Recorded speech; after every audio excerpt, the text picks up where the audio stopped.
morning. Welcome to another fresh edition of your breakfast on Leadership Television inside Nigeria. Today is 19th of August 2025, and my name is Winifred Ugbebo, your host on the program.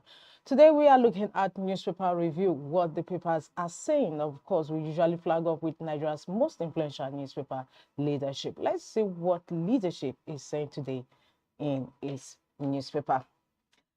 Leadership's leading story says as continuous voter registration begins, 69,376 register on first day. And that story continues on page 4 of the paper. As continuous voter registration begins, 69,376 register on first day. Females top with 35,573, males 33,803. INEC moves to local government areas for physical exercise Monday. Your voter card is your power, OB test Nigerians. Let's take excerpts from that leading story on today's Leadership newspaper. At least 69,376 Nigerians pre-registered online in the nationwide continuous voter registration CVRO exercise, which commenced on Monday. Of this figure, 35,573, that is 51.3%, are females, while 33,803, that is 48.7%, are males. In terms of age demographic, 48,033, that is 69.2%, are young persons aged 18 to 34. INEC National Commissioner Chairman, Information and Voter Education Committee, Sam Olumekun, who gave an update on the exercise, said the registration portal went live at 8:30 a.m. and the figure was reached at 3 p.m. Olumekun said the commission was set to commence the in-person registration option on Monday, August 25, 2025 at 811 states and local government offices nationwide from 9 a.m. to 3 p.m. on weekdays, Monday through Friday only. This would enable those who prefer the in-person option to register and for the online pre-registrants to complete their registration, he said, adding that the two options will proceed simultaneously throughout the CVRO as indicated in the schedule earlier released by the Commission. These are excerpts from today's leading story on Leadership newspaper. As continuous voter registration begins, 69,376 register on first day. We'll proceed with other covers gracing the cover of Leadership this Tuesday. APC PDP must prove they are not terrorist organizations, coming from Falana. This is in response to what a Canadian court judged termed the APC and PDP as terrorist organizations. Of course, that ruling has continued to generate controversies in the country. Tinubu slashes dialysis cost from 50,000 naira to 12,000 naira. That is cheering news for those sufferers of kidney issues. NAPTIP intercepts 25 women in Abuja for trafficking to Saudi Arabia. NULGE urges judiciary to be firm on Osun local government crisis. That is a National Union of Local Government Employees, NULGE, urges judiciary to be firm on Osun local government crisis. US-UK hate Nigeria over arrest of terrorist leaders. And of course, we have the picture gracing the cover of Leadership newspaper this Tuesday of Pope Leo XIV blessing a child while leading the Angelus prayer in Castel Gandolfo, Italy yesterday. Photo by Reuters. That takes us towards the masthead of Leadership. Alebiosu hosts stakeholders as Kiari headlines First Bank Agri Conference. That takes us to page 19 of the paper for the continuation of the story. And on the business boss of Leadership this Tuesday, states to get more allocation as federal government reviews revenue sharing formula. States to get more allocation as federal government reviews revenue sharing formula. Let's take some excerpts from that business story. Federal government has formally commenced a comprehensive review of Nigeria's revenue allocation formula. The move is expected to adjust the distribution of federally collected revenues among the three tiers of government to reflect present-day socio-economic realities better. Chairman of the Revenue Mobilization Allocation and Fiscal Commission, RMAFC, Mohammed Bello Shehu announced this at a press briefing held at the Yaradua Center in Abuja on Monday, where he outlined the principles and objectives guiding the process. According to indications from the Commission, the proposed new formula will increase the percentage of federal revenue accruing to states of the Federation. Those are excerpts from that business story on the cover of Leadership. States to get more allocation as federal government reviews revenue sharing formula, and it continues on page 7 of the paper. From there, we move towards the masthead. Above the masthead of Leadership, Alafin tackles Ooni over chieftaincy title. The story is on page 17 of Leadership. Alafin tackles Ooni over chieftaincy title. And lastly, on the cover of Leadership, Survivor says overloading caused Sokoto boat tragedy. And the story runs on page 4 of Leadership. From the cover, we move to the page 3, where we have our stand. Today's stand is on Ogbe, farmer who spoke truth to power. Adu Ogbe's death on August 9, 2025 closed the chapter on one of Nigeria's more unusual public figures. This man moved between politics, literature, and farming with a stubborn conviction that each mattered and that none excused failure in the order. He was 78 years old. And of course, we just walked towards the conclusion of the stand. It says he represented a stubborn insistence that Nigeria could feed itself, that policy without integrity collapses, and that leadership requires honesty even when it costs you position. He embodied the tension between politics and principle, sometimes choosing wrong battles, but rarely for selfish reasons. Ogbe's life reminds us of something politicians prefer to forget. Nigerians' most significant problems are not technical puzzles, but questions of will. He answered that question in his own way through feats of rice in Benue, party struggles in Abuja, and play stage in Lagos. Today's stand is paying tribute to the late Audu Ogbe, who was Minister of Agric during late President Muhammadu Buhari's administration. May his soul rest in peace. From our stand, we move to the back page of the paper where we have Tuesday column with Abdurrauf Aliyu. Today is writing on North Central at a crossroads of promise. North Central at a crossroads of promise. Today's column with Abdurrauf Aliyu. We'll take some quote from that column. The North Central region of Nigeria has long been described as the country's bridge, geographically connecting North. Quotes from today's column with Abdurrauf Aliyu. Before we leave the back page, let's visit Ghana Must Go. The news on Ghana Must Go says ADC reacts to poor by-election, says results don't define coalition strength. And of course, Ghana Must Go answered, they know they define its weakness. We know they define its weakness. That is answer to that ADC's reaction to the by-elections that took place over the weekend. It's on this note we conclude review of Leadership newspaper this Tuesday. For more, log into the website of Leadership. From Leadership, we move to the next paper we have on our lineup, and that is Daily Sun.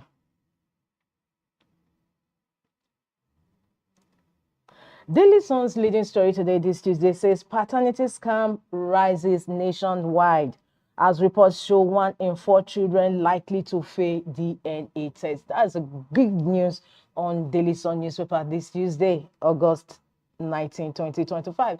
Incidentally, is also one of the leading stories on the cover of Vanguard newspaper.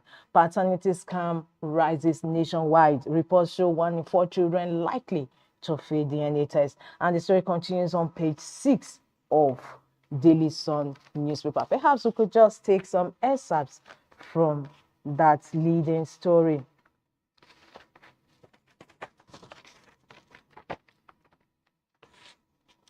A new study has revealed that paternity issues remain widespread in the country, with 1 in 4 tests excluding the presumed father as the biological parent. The study by Smart DNA Nigeria, covering data from July 2024 to June 2025, found that 25% of paternity tests returned negative results, only a slight drop from 27% in 2024. Firstborn children were the most likely to yield exclusions, with firstborn sons topping the list at 64%. Smart DNA said the trend raises troubling questions about family structures, trust, and social stability in urban Nigeria. Alongside domestic disputes, the report revealed a surge in immigration-related DNA testing, which accounted for 13.1% of all tests during the period. The spike is linked to Nigeria's ongoing Japa movement as more families pursue foreign citizenship and documentation for children relocating abroad. These are excerpts from today's leading story on Daily Sun newspaper. Paternity scam rises nationwide. Reports show 1 in 4 children likely to fail DNA test. Moving on still on Daily Sun newspaper, we have JAMB inaugurates special committee on examination fraud. Airstrike, 62 kidnapped victims escape Katsina bandits den. Plateau military hands over 220 recovered weapons, 1,874 ammunition to Center for Control of Arms. Concerns as UK rejects iPhone bought in Lagos Apple Store. It raises transparency issues, experts. Editors express concern over challenges facing Nigeria, hostilities against media. And that takes us towards the masthead of Daily Sun. US, UK can't comment federal government, NSA over arrest of terror kickpins. US releases new visa guidelines for Nigeria. Lastly, on the cover of Daily Sun newspaper, by the side of the masthead, by-election outcome, APC fees betrayed in Anambra, rules out Tinubu's support for Soludo. That story continues on page 26 or 28 of Daily Sun newspaper. For more, don't forget to log into the website of Daily Sun newspaper. We move ahead to other newspapers on our lineup this Tuesday, and that is Vanguard. Vanguard says federal government vows equal response as U.S. tightens visa rules. Federal government vows equal response as U.S. tightens visa rules. Embassy now requires 5-year social media history for visa applicants. U.S. government revokes 6,000 students' visas. Interagency meeting to fashion out federal government's response. Kickers to the leading story on Vanguard newspaper this Tuesday. Federal government vows equal response as U.S. tightens visa rules. Embassy now requires 5-year social media history for visa applicants. U.S. government revokes 6,000 students' visas. Interagency meeting to fashion out federal government's response. Just like we had in Daily Sun newspaper, we also have the president of Nigeria, President Bola Ahmed Tinubu, on his visit to Tokyo, Japan, for the 9th Tokyo International Conference on African Development yesterday. By-elections violence. Police prosecutes 333 talks. Government officials in Kano arrest 10 others in Ogun. Violence confirms Canadian court's verdict, according to Femi Falana-San. Paternity crisis. 1 in 4 Nigerian fathers not biological parents reports. That is the report we also saw, the leading story we saw on Daily Sun earlier before Vanguard. 2027, Atiku Obi Amechi will stay united without presidential tickets coming from ADC. Isese Day, August 20, declare public holiday in Ogun, Oyo, Osun, Lagos. U.S. pledges support for Kyiv and amid Russia-Ukraine peace talks. U.S. pledges support for Kyiv amid Russia-Ukraine peace talks. And that takes us to the stories above the masthead of Vanguard newspaper. Revenue Commission begins fresh allocation formula. Same leading story on leadership and Daily Sun. 2.2 million poor households to receive federal government's cash transfer coming from the minister. YNGE raises alarm over economy insecurity, media suppression. That is Nigerian Guild of Editors, NGE, raises alarm over economy insecurity, media suppression. And lastly, on the cover of Vanguard newspaper this Tuesday, U.S. British government, Northern Can Lord federal government, NSA over arrest of terror kingpins. That concludes the review of fun headline stories on Vanguard newspaper this Tuesday. For more, don't forget to log into the website of Vanguard newspaper. We head up to the next paper we have on our lineup this Tuesday, and that is Daily Independent. Daily Independent is talking about U.S. visa. It says visa application, Nigerians to provide 5-year social media activity coming from U.S. Embassy. That is for applicants. Votes. Nigerians to provide 5-year social media activity. The U.S. mission in Nigeria has issued a directive to visa applicants mandating the disclosure of all social media usernames and handles used over the past 5 years as part of the visa application process. The directive, announced in a post on the mission's official X account on Monday, comes as the U.S. Department of State recently reiterated its commitment to bolster national security through enhanced screening measures. As I've shown the leading story on Daily Independent this Tuesday, visa application, Nigerians to provide 5-year social media activity, U.S. Embassy. Editors expressed concern over complex challenges facing Nigeria, urge government to address economic insecurity governance.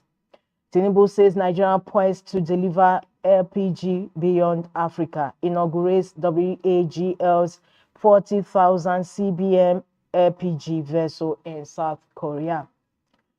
Lawmaker proposes ranches in 774 local government areas, FCT, leading story on Daily Independent. 2027, a near-sure victory for us as party, APC. Tinubu's aid amongst coalition leaders over by-elections defeat. 2027, a near-sure victory for us as party, coming from APC, as Tinubu's aid amongst coalition leaders over by-elections defeat. Still on Daily Independent cover, CVRO, 69,376 Nigerians pre-register in 7 hours, INEC. That's the leading story on leadership this Tuesday. CVRO, 69,376 Nigerians pre-register in 7 hours, INEC. Ondo under fresh siege of kidnappers, ritual killers. Residents charge security agencies, governor on quick action. Tinubu arrives in Japan ahead of TICAD 9 summit. Is also the picture gracing the cover of Daily Independent newspaper this Tuesday. For more, don't forget to log in to the website of Daily Independent. But before we leave Daily Independent, we move ahead above the masthead. U.S. British governments comment federal government NSA over arrest of terror kickpins, and indigenous contractors accuse federal government of favoring foreign companies. That brings to a close the review of front headline stories on Daily Independent this Tuesday. For more, log into www.dailyindependent.ng. From Daily Independent, we move ahead to the next paper we have on our lineup, and that is the Daily Times. Daily Times leading story says contractors besiege FCT 5 billion naira debt as Wike denies awarding contracts. Contractors besiege FCTA over 5 billion naira debt as Wike denies awarding contracts. That leading story continues on page 2, the Daily Times. Over 3 million displaced by flood insecurity in Nigeria, federal government. While we are reviewing revenue sharing formula, RMAFC. INEC pre-registered 69,376 voters online in 7 hours. Same leading story in all the papers we have today on our lineup. Tinubu arrives Japan for TICAD 9 to deepen ties, push African investment agenda. Story continues on page 5 of the Daily Times. 54 billion education spending questionable, Federal test Abia governor. Billion naira education spending questionable, Federal test Abia governor. We move up. Okay, that concludes the review of front headline stories on the Daily Times this Tuesday. For more, log into the website of the Daily Times. We move ahead to the last paper we have on our lineup. This Tuesday, and that is Nigerian Tribune. Nigerian Tribune's leading story says voter turnout concerns over steady decline in 26 years. Voter turnout concerns over steady decline in 26 years. That story is on page 15 of Nigerian Tribune. Stakeholders blame political office holders. How to get out of quagmire, the patriots Adeniran, Shitu, others. Voter turnout concerns over steady decline in 26 years. Stakeholders blame political office holders and how to get out of quagmire. The patriots Adeniran, Shitu, others. My being alive is for a purpose, Ladoja. I started this journey in 1993. He says that story is on page 3 of Nigerian Tribune. Paternity crisis. 1 in 4 Nigerian men not biological fathers, coming from report. The story is on page 30 of Nigerian Tribune. Of course, incidentally, is also the story that has been making cover in the previous papers we read earlier. Paternity crisis. 1 in 4 Nigerian men not biological fathers. US-UK governments comment federal government rebuttal over arrest of terror kickpins. And in health, new diabetes subtype found in African youths. New diabetes subtype found in African youths, leading health story on the cover of Nigerian Tribune. Nigerians should help protect Osun Council funds. NULGE cries out. That is National Union of Local Government Employees cries out. First Bank Agric and Export Conference, Kiari to share insights on building on oil export-driven economy. Editors express concern over complex challenges facing Nigeria. We move to the masthead of Nigerian Tribune. U.S. Embassy requires 5-year social media disclosure for Nigerian visa applicants. And AFC begins revenue allocation review. Promises new formula before year end. Stakeholders push for higher state share amid rising responsibilities. That brings to a close the review of front headline stories on Nigerian Tribune this Tuesday. Don't forget to log into the website of Nigerian Tribune for continuation of these headline stories. Well, viewers, is on this note we come to an end. Okay, well, viewers, is on this note we come to the end of the first half of the program. The second program is coming in shortly with our guest in the studio. Don't go away. Stay tuned.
Leadership TV for God and country.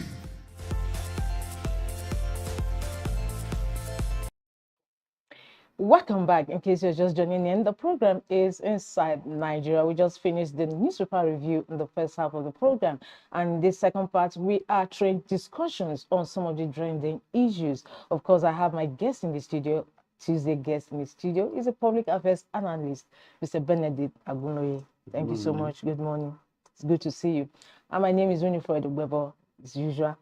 Well, without wasting much time, let's go over to Leadership newspaper. And Leadership's leading story this Tuesday says, as continuous voter registration begins, 69,376 register on first day. Females top with 35,573, males 33,803. And of course, INEC did say that just within 7 hours, what we have here, we thought we were going to see something like a voters' apathy, but we are seeing that the youths are actually coming out to register, because from the figure that was given, it shows that of this figure, 35,000 females are more actually, and in terms of age demographic, 48,033, that is 69.2%, are young persons aged 18 to 34. That is quite good. Well, that is expected because when you get to the age of voting, you actually want to exercise your voting right. So that excitement is absolutely there. So whether they are going to vote or not is a different case. Majority of them are at home now waiting for admission. The chances are that they are going to register in their home base, and then when the time for election will come, they will likely be in school and not even be able to participate, because at the moment, voters are restricted to maybe polling unit and polling areas where they have registered. But I don't think it's not a development that is surprising. Besides, you have said online, right? So which means people could register from wherever they are. So basically, it's to show that the flexibility had allowed more people to participate.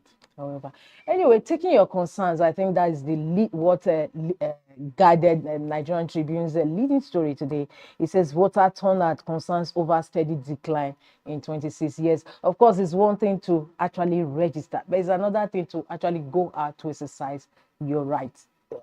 That is Nigerian Tribune's leading story. Yeah, no, that's the correct thing. Like I said, some will be limited. But how do we ensure voter turnout? Because it's been on the decline, like Nigerian Tribune said, for the past 26 years. Well, maybe I will not agree on the language of decline. Why? Because the more you sanitize a process, the more you have less fictitious voting. We know the elections of 2000, at least if you don't know of any other. In 2007, in Ondo, in Osun, you have cases of ballot papers meant for Cross River that have been thumb-printed and stuffed into boxes in Ondo State for the PDP, which were part of the claims that led to the Labour Party then having victory at the tribunal and Mimiko eventually becoming governor. So what we have is, in 2003, you also have the case of the 1 million vote from Nasarawa that possibly came up in less than 2 hours. And then, of course, you have the case of Ogun, I think also in 2003, where less than 700,000 people voted in the governorship election. And then you have over 1.3 million in the presidential election, held the same day and at the same time. It tells you that a discrepancy of over 600,000. 600,000 people couldn't have gone with their ballot papers. So it means definitely that something went wrong with those elections. So until our election become more perfect and we do less of multiple voting, we do less of ballot stuffing. And I think that is what has been happening over time. But that tends to seem that there is apathy. But how do we now make our elections perfect? Because many people have been touting for the Electoral Act. But nobody has been bold enough to actually do justice to it. Perhaps, maybe, because of what it may result in? Well, evolution should be gradual. But like, you know, as of today, like some of us would always insist, we are not a presidential people. We are more of a parliamentary people. And so the presidential system also have a way of, when you have a system that is alien to your culture, Yes. right? When you have a system that is alien to your culture, it is important, it is worthy to know that there will be trouble. Yes, I know there are moves for the Electoral Act to be reformed, and we need to reform it. And I will think also that we need to ensure, find a means of having all elections done in one day. Exactly. And the fact that the number of ballots for one of the elections disagree with the others should invalidate the election in that polling unit. But however, our lawmakers, because they have, what you just said has already been mooted, but lawmakers are saying that it's impossible to have all the elections in one day. And of course, everybody subscribe to the fact that having those elections in one day will just, you know, at least make it a bit more transparent. But they are not giving for it. No, I don't think it is the lawmakers that are not giving for it yet. It is also that there is the popular sentiment, there is opinion. You know, money are thrown at elections. And for some people, the election season is their own. In the West, we call it cocoa season. Cocoa season is for cocoa farmers are the biggest man in town. So it's also their harvest season. So when you run all the election in one day, somebody who wants to be an agent for 3-4 different days and earn on 3-4 different days, who will organize food for the agent, you are limiting all that to one day. So such people, if they have any influence, they see that action as limiting their ability to earn. And so they possibly will not give the support to it. And you know, I think the Bible would always say that woe is to a land when your king is a slave. Woe is also to that land when your king is a child. A slave does not have the mentality of a child and does not believe in building system. He just wants to take what he can and see if he could live a better life for himself. A child wakes up in the morning to think about food. It's not his business what happens tomorrow. If everything can even be eaten now, or where the as food is you coming see from. it, that is a child. So, and we have too many people in the mindset of child and in the mindset of slave in the public space than the freeborn who are matured enough to think for the system. So you are going to have that challenge. But of course, the battle has to continue as to getting things right. We need to ensure that, number one, we find a means of having all our elections in one day. Number two, that we have a single data entry point, which will be at the polling unit. Every other point of that election is not entering any new data. Rather, they are only collating.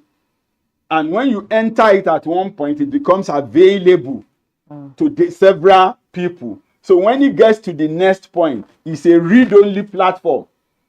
Yes, you come with a physical paper and we are reading what you have posted on the database and you are comparing it. That's what happens at the collation center. It shouldn't be that at the collation center you have the capacity to rewrite any result. I think that is where the problem lies, in that collation So we should have a data collation, a data collation platform where election results are entered directly from the over 176,000 polling units and transmitted live. And it's, of course, once you enter it, it is permanent. What any other person can do after that point should be a read-only platform. Not write, not correct, not adjust. If any correction has to be done, we need to revert back to the polling unit. And the people at the polling unit will need to reconverge and confirm that there is the need for that correction. But no other person should be able to correct. So that takes it from the returning officer, takes it from the rec, and then puts the power directly in the hand of the people. So it is for the people at the polling unit to ensure that the proper thing had been done.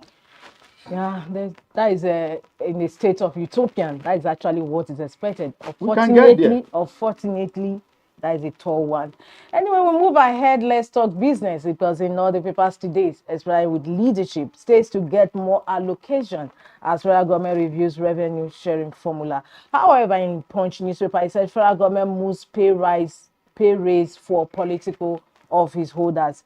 ROMAFC says Tinubu's 1.5 million naira salary, ministers under 1 million naira pay low, launches revenue sharing review.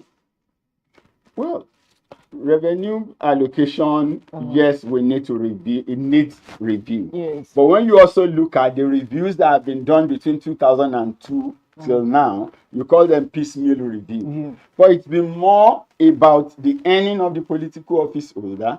It's been more about the earning of the legislator, and rather not looking at holistically at the sectoral earning of the nation. I think until Tinubu came, or till Buhari days, nobody did anything to the judiciary. Whereas maybe for the executive and the legislature, they've done adjustments here and there. But I think it is not about what the political office holder will earn. They are coming to serve. And so it shouldn't be about them. It should be about developing the nation. It should be about providing the services. Now, if all the services are there, and you can access the health care, you can access the education, the transport system is seamless, you will realize that some of those allowances and things that you are pushing to these office holders would actually not be necessary.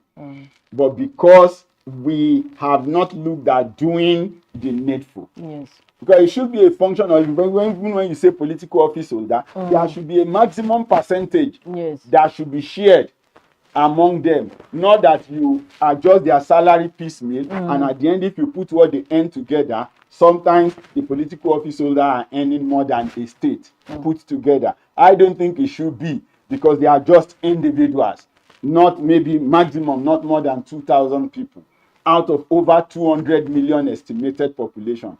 Why should 2,000 people earn more than 10 or close to 10% of what is due to the nation? So basically, there should be review, there should be adjustment, there should be percentage variation to say that, oh, this class of people cannot earn more than this percentage of what is coming in.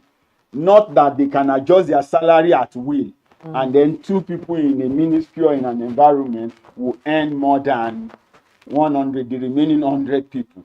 And then you spend more than 10% of your earning servicing one or two people in an organization. I don't think it's fair. So all that needs to be looked at. We need to look at the parameters. If possible, the Salaries and Wages Commission may not be linked to them directly, but need to bring in an input where you could look at equal pay for equal work. You are a great man in NNPC, shouldn't make you earn more than the MD, a permanent secretary in another place. So those kind of structures, we need them to be in place. If the Salary and Wages Commission can't get that done, pass it on to Revenue Mobilization, Allocation and Fiscal Commission, so that there is a form of balance. Right now, there is too much imbalance. All right, thank you so much. Now we move ahead. Let's discuss what we call it, human interest story, because on Daily Sun newspaper and other papers we reviewed this morning, we have this leading story. Paternity scam rises nationwide. Reports show 1 in 4 children likely to fail DNA test. It's also the story gracing all the covers that we have, Vanguard, Nigerian Tribune, and all whatnot. What do you have to say about that? Well, is it actually new to us? I think it's new. No, I don't think that it is new. And I will explain why. Okay. In the African traditional setting, I don't know about other tribes, but in Yoruba in Yoruba panegyrics, they are not interested in your father's name when they go to the oracle. They are asking for the name of the mother. Yes. Why did you think that happens? Okay. It is because back then, they also have realized that some fathers are not the real fathers of these children. But the mother cannot be wrong. Yes, the mother is And the so first. that's why it is this person, the daughter, or the son of so and so woman. mother. Because at that I think time, it's not just Yoruba. I think it's also it in should be, Benin that's what and I say, in everywhere. the African Yes, setting, that's it's your what it's mother's more. name. Your mother's name is what they I bring agree. when they are going to the oracle, Yes, not the name of the father. And then every family, of course, at that time, have some way of doing paternity But test. would you say that because it's a modernity that not throws up this DNA test? No, it becomes an issue now because you want to go to Canada, then they ask you to go and bring the DNA to prove that those children are genuinely yours. I'm sure you know that also back then, if you have a shifted, if you are a titular family, before they bring people to the throne, they also do paternity test. Standard paternity test have to be done to be sure that you are actually the child of the king or the child of the Aishi, or you belong to the lineage, so that you can carry on the tradition. But apart from maybe when you need to hold the position, or there is sickness to be addressed, or there are issues, paternity test wasn't a big issue then. They just do it if they need to verify or qualify you for positions. And the kind of way that was done that time is what you now have today with immigration visa. So when you are going for a migrant visa, DNA test becomes a requirement.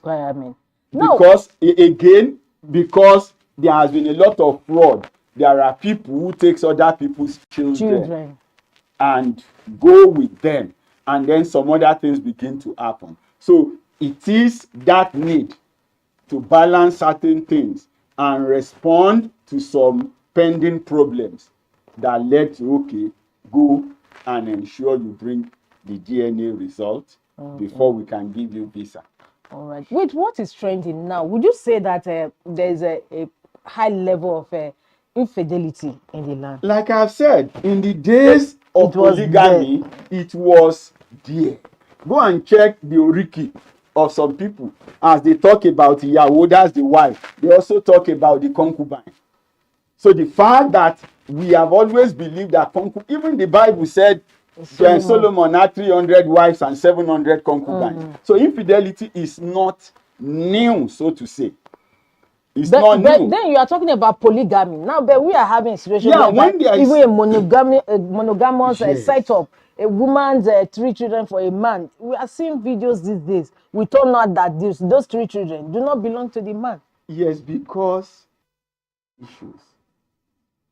Some will possibly be because she discovered the man cannot impregnate. And she goes behind his back. Some are because, of course, because when you talk about the time of the Bible that we're talking about, there was mandatory requirement of a woman coming into marriage at virgin. That those are no longer here today. Yes. There are people who do not care. So infidelity had always been there. One of the purpose of polygamy was even meant to curb infidelity. Infidelities, yes. One of the purpose was meant to curb it, but I'm not sure that it did actually curb it at the time. But we now live in the age of monogamy, where a lot of people believe that they have rights. I've seen it in public space where people believe, okay, if the man can cheat, why can't the woman cheat? So if the man cheat, he sow the seed elsewhere, and then the fruit is elsewhere. Then the woman also cheat and then receive the seed from elsewhere and keep the fruit in the family. So a lot of things are wrong.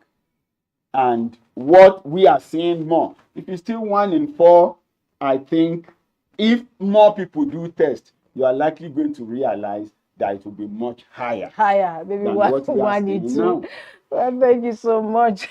What a parting shot. It's always a pleasure to have you on the program. Well, as this is where we draw the curtain on today's Inside Nigeria Breakfast Show on Leadership Television. Of course, I've had the pleasure of having company today, my Tuesday guest, Benedict Agunoye. And my name is Winifred Webo. I look forward to having you same time, same station for another fresh edition of the program. Thanks for joining us. Thank you for watching. For sponsorship and advert placements, please contact 080-3688-6158. Last Word Leadership Podcast Studio. You have the last word.